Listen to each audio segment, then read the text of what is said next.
Shalom, selamat pagi saudara-saudaraku, Jemaat Tuhan GKI Sumut, Seklasis Medan 1. Di pagi hari ini kita kembali bertemu dalam program Lentera Anugerah yang dilaksanakan oleh Klasis Medan 1. Dan sebelum kita mengawali aktivitas kita, mari kita terlebih dahulu bersekutu dengan firman Tuhan. Mari kita berdoa. Terima kasih Bapa di surga, Engkau Allah yang penuh kasih, yang selalu memberkati menyertai kehidupan kami, bahkan melayakkan kami selalu menerima berkat Tuhan yang demikian besar. Dan berkat tersebut di saat ini adalah ketika kami boleh menikmati pagi hari yang indah. Ya Tuhan, sebelum kami memulai aktivitas kami rindu bersekutu dengan firman Tuhan. Kami mau diperlengkapi dengan firman-Mu. Berfirmanlah Bapa, kami mendengarkan. Di dalam nama Putra-Mu Tuhan Yesus kami berdoa. Amin. Bapak, Ibu, dan saudara-saudaraku, Jemaat Tuhan GKI Sumut Seklasis Medan 1, firman Tuhan di pagi hari ini berkata kepada kita dalam kitab Mazmur 119 ayat 114. Mazmur 119 ayat 114 demikian dikatakan. Engkaulah persembunyianku dan perisaiku. Aku berharap kepada firman-Mu. Engkaulah persembunyianku dan perisaiku. Aku berharap kepada firman-Mu. Demikian firman Tuhan. Sebuah ungkapan yang sangat indah dari pemazmur yang mengatakan bahwa memang Allah adalah tempat dia memperoleh kekuatan dan jalan keluar dari setiap permasalahan hidupnya. Artinya, ketika dia datang kepada Tuhan, ternyata selalu ada harapan. Tuhan selalu bukakan jalan keluar baginya. Bapak, Ibu, dan saudara-saudara yang terkasih, ada seorang ayah yang memiliki 4 orang anak, dan dari keempat orang anaknya ini, mereka nampaknya memiliki salah satu sifat karakter yang sama. 4 orang anaknya punya satu karakter atau sifat yang sama. Dan karakter tersebut adalah keempat anaknya ini sangat suka menggerutu. Mereka suka menyesali hidupnya. Mereka suka mengatakan hidupnya begitu sial. Bahkan mereka berpikir nampaknya tidak ada harapan untuk memperbaiki kehidupannya, merasakan sukacita kebahagiaan di hari-hari mendatang. Melihat kondisi anaknya seperti itu, lantas si ayah memanggil anak-anaknya ini. Kemudian dia panggil anaknya yang pertama. Dia suruh anaknya pergi ke hutan pada musim dingin untuk melihat sebatang pohon pir di dalam hutan tersebut. Dia katakan kepada anak pertama, pergilah engkau pada musim dingin dan lihat pohon pir di sana. Kemudian pada musim semi, dia memanggil anaknya yang kedua. Dia suruh juga anaknya pergi ke tengah hutan tersebut untuk melihat pohon pir. Pergi engkau ke hutan tersebut dan lihat pohon pir pada musim dingin, musim semi saya maksud. Kemudian pada musim panas, dia memanggil anaknya yang ketiga dan menyuruh hal yang sama untuk melihat pohon pir di hutan tersebut. Kemudian pada musim gugur, ia memanggil anaknya yang keempat, lalu menyuruh hal yang sama juga terhadap anaknya yang keempat ini untuk melihat pohon pir di tengah hutan tersebut. Lantas, apa yang anak-anaknya katakan kepada ayahnya tersebut ketika mereka telah melihat pohon pir di tengah hutan tersebut? Anak pertama mengatakan bahwa pohon pir yang dia lihat pada musim dingin itu sangat jelek dan batangnya bengkok. Dia bilang begitu. Lantas anak kedua mengatakan bahwa pohon pir yang dia lihat pada musim semi tersebut ternyata dipenuhi kuncup-kuncup hijau yang menjanjikan. Itu anak kedua katakan.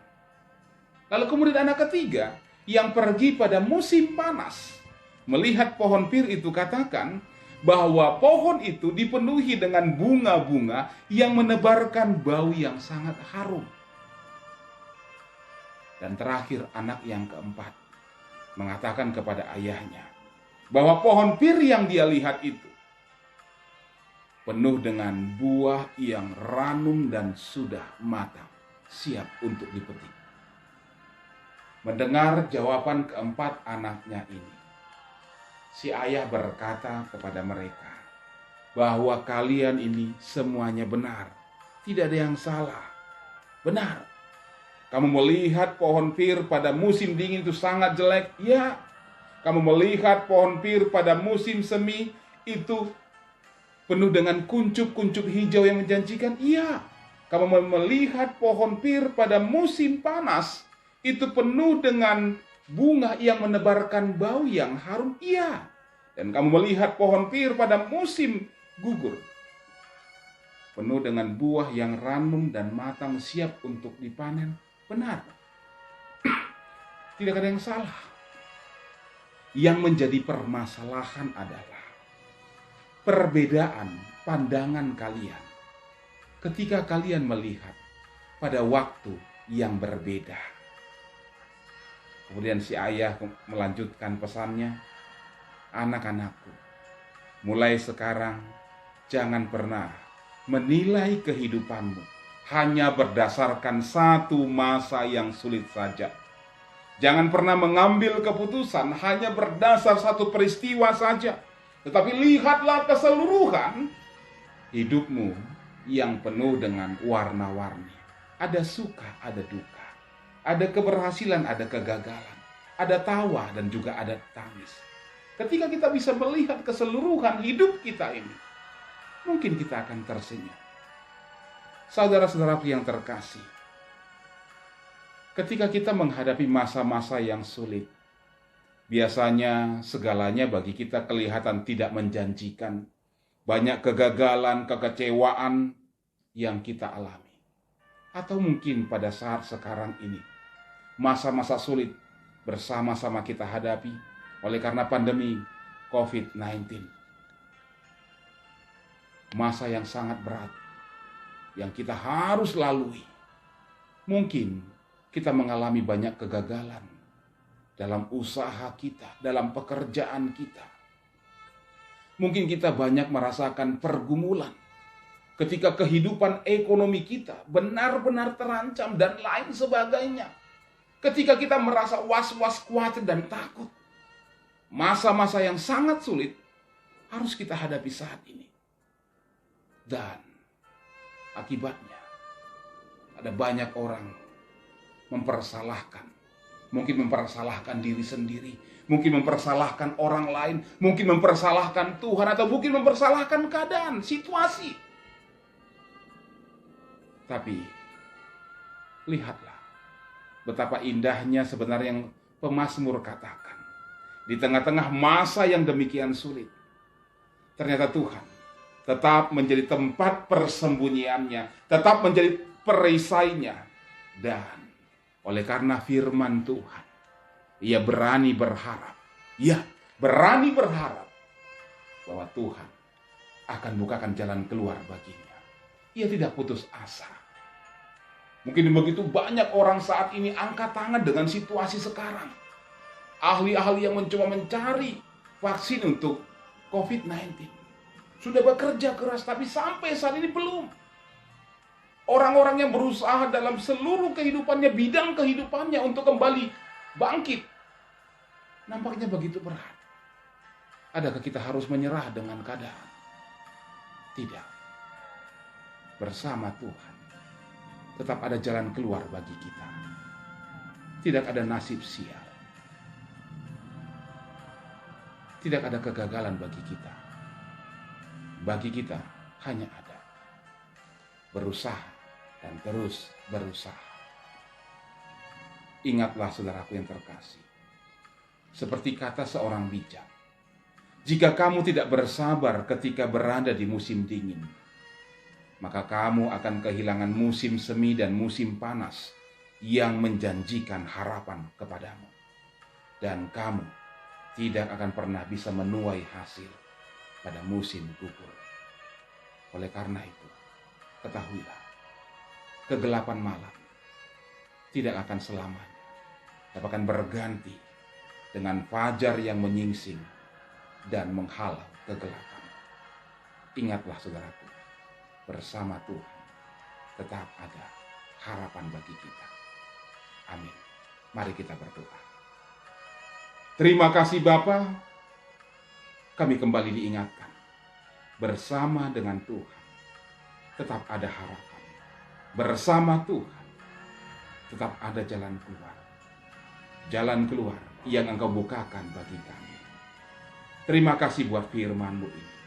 Dan biarlah firman-Mu ini memberkati setiap kami yang mendengarkan. Sehingga kami dikuatkan, dimampukan menjalani aktivitas kami di hari ini bersama dengan Tuhan saja. Terima kasih Bapa, dengarkanlah doa kami yang kami bawa kepadamu dalam nama Putra-Mu Tuhan Yesus. Allah kami, Juru Selamat kami, yang mendengar dan menyempurnakan doa kami dalam doa Bapa kami. Bapa kami yang di sorga, dikuduskanlah nama-Mu, datanglah kerajaan-Mu, jadilah kehendak-Mu di bumi seperti di sorga. Berilah kami pada hari ini makanan kami yang secukupnya, dan ampunilah kami akan kesalahan kami, seperti kami juga mengampuni orang yang bersalah kepada kami. Dan janganlah membawa kami ke dalam pencobaan, tetapi lepaskanlah kami daripada yang jahat, karena Engkau yang punya kerajaan dan kuasa dan kemuliaan sampai selama-lamanya. Amin. Terimalah berkat dari Tuhan, kasih karunia dari Tuhan Yesus Kristus, kasih sayang dari Allah Bapa, dan penyertaan dalam persekutuan dengan Roh Kudus menyertai saudara-saudara sekalian hari ini, esok, dan sampai selama-lamanya. Amin. Shalom, salam sehat selalu, Tuhan memberkati.